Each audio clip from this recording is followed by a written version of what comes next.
तो फाइनली दोस्तों record machine Khesari Lal Yadav ji का गाना आ चुका है सारेगामा हम भोजपुरी पे। और आते हैं दोस्तों रिकॉर्ड बना दिया दोस्तों, मात्र 4 घंटा में 7,53,000 से भी ज्यादा व्यूज मिल चुका है दोस्तों, और 1 लाख से ज्यादा लाइक मिला है दोस्तों। और आज दोस्तों खेसारी लाल यादव जी मैच देखने जाएंगे लखनऊ का दोस्तों, और बहुत अच्छा एकदम माहौल आज होने वाला है दोस्तों भोजपुरी का। खेसारी लाल यादव जी के आवाज में दोस्तों हो सकता है आज कमेंट्री भी देखने को मिल सकता है दोस्तों। शिल्पी राघवानी दोस्तों फिट है, नेहा सिंह एंड खुशी एंड तानिया दोस्तों 4 लड़की फिट है दोस्तों, और सारे लड़कियां हैं लेकिन इनमें 4 एक्ट्रेस मेन है दोस्तों। आशुतोष तिवारी जी का लिरिक्स है, म्यूजिक है शुभम राज जी का दोस्तों। सारेगामा हम भोजपुरी पे आप लोग को सुनने को मिलेगा, तो एक बार जरूर जाके देखिए दोस्तों, बहुत तगड़ा गाना है दोस्तों।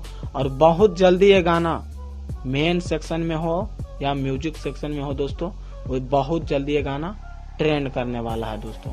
और खेसारी लाल यादव जी का दोस्तों आज मैच में कुछ अलग सा रोमांस देखने को मिलेगा स्टेडियम में दोस्तों।